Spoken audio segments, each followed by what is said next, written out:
नमस्कार, मैं हूं आपके साथ मयंक। देखिए, असदुद्दीन ओवैसी ने बिहार चुनाव की तारीख आने के बाद एक बड़ा फॉर्मूला बताया है। उन्होंने ये बताया है कि कैसे बिहार में नीतीश और मोदी को जीत से रोका जा सकता है। इसके लिए उन्होंने एक बयान दिया है। उन्होंने एक प्रकार से आरजेडी पर निशाना भी साधा और तेजस्वी को एक बड़ा ऑफर भी दिया। उनका ये कहना है कि अगर महागठबंधन जीतना चाहता है, अगर विपक्ष जीतना चाहता है, तो उन्हें मुस्लिम वोट्स अपने साथ रखने होंगे, उन्हें ओवैसी को अपने साथ रखना होगा, एआईएमआईएम के साथ डील करनी होगी। तभी बिहार में नीतीश और पीएम मोदी का जो विजय रथ है उसको रोका जा सकता है। हम आपको सुनाते हैं क्या है ओवैसी का ये पूरा फॉर्मूला। अब देखिए, जो चीज जनता में बात को लाना था, अख्तर ईमान साहब ने उसको जनता में ला लिया है। हम अपने ताकत के एक व्यू पॉइंट से, क्योंकि अक्सर जो सेकुलर जहन रखने वाले लोग हैं वो बार बार अख्तर ईमान साहब से हमसे कहते हैं आप कोशिश क्यों नहीं करते, आप अलायंस करना नहीं चाह रहे। हम उनको समझाए कि हम तैयार हैं, तो अब उन्होंने कहा कि नहीं, आप इस तरह करिए। उन्होंने आकर अख्तर साहब से मिला, हमने कहा ठीक है, आपकी बात को हम सुन लेते हैं। हमने ये भी कोशिश कर ली। आप देखिए, ये उनके ऊपर है, मगर हम तो पूरी ताकत के साथ सीमांचल में लड़ेंगे, बिहार के मुख्तलिफ इलाकों में इलेक्शन लड़ेंगे। लेकिन क्या आपको लग रहा है कि आप लोग तो अपनी तरफ से पहल भी कर रहे हैं, जबकि आप ही सबसे ज्यादा सीटें पाए थे पिछले चुनाव में, फिर भी इन लोगों का क्या गुरूर है या क्या है जो ये लोग नहीं कर रहे? बिल्कुल, अगर वो इसको देखिए, लेटर में 6 सीट लिखे अख्तर ईमान साहब, आपने 6 सीट मांगी। और हमने कहा कि मंत्री भी मत दीजिए अगर आप सत्ता में आते हैं, एक डेवलपमेंट काउंसिल बनाइए जो भारत के संविधान में उसका प्रोविजन है।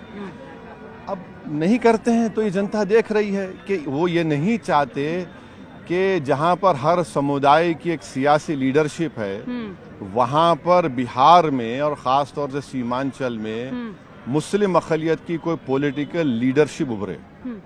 लेकिन आपने बड़ा दिल दिखाया, जिन्होंने आपके 4 विधायकों को ले लिया, आप उन्हीं को फिर भी खत लिख रहे हैं। ये तो सब बिहार की जनता देख रही है ना, ये सब देख रही है कि कौन बीजेपी को रोकना चाह रहा है और कौन सिर्फ अपनी, आपको बी पार्टी कहते रहते हैं। हमको उसकी परवाह नहीं है, हम हर इल्जाम ले सकते हैं, हमको परवाह नहीं है, मगर जनता तो देख रही है। और अभी तक इन लोगों में ये तय नहीं हो पा रहा है कौन सीएम का फेस है। आज भी सीडब्ल्यूसी की बैठक हो रही है, फिर महागठबंधन की बैठक होगी।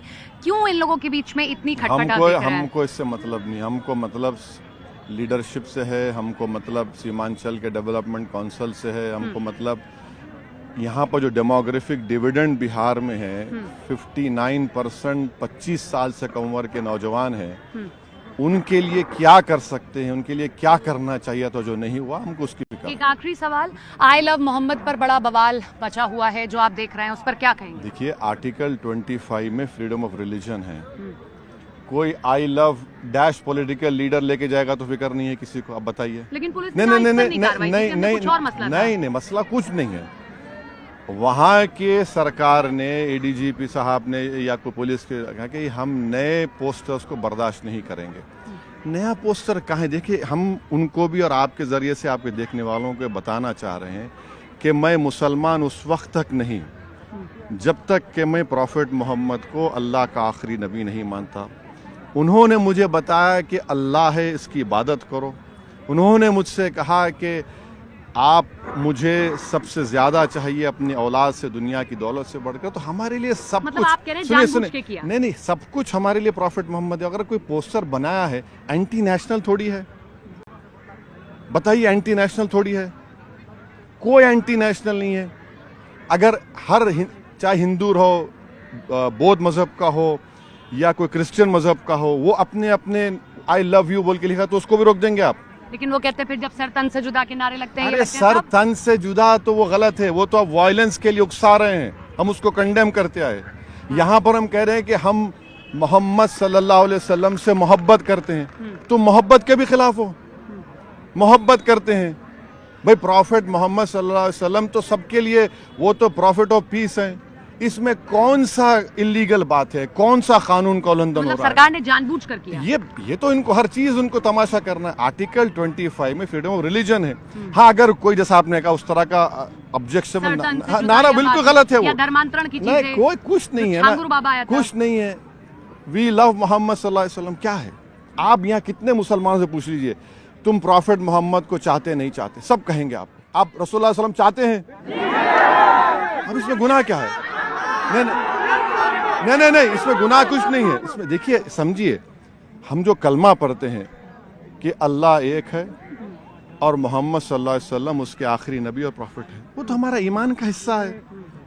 मैं मुसलमान ही नहीं अगर उनको नहीं माना तो इसमें बुरी बात क्या है? नेसेसरी उसको टूल दे रही है बीजेपी।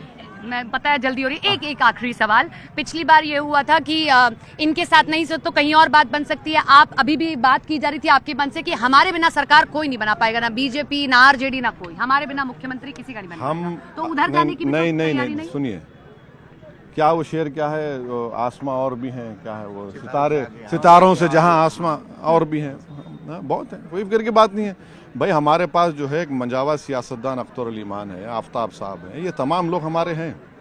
हम लोग इन बैठे हुए नेताओं के लिए नए हैं, मगर मंजे हुए हम लोग, देख लेंगे।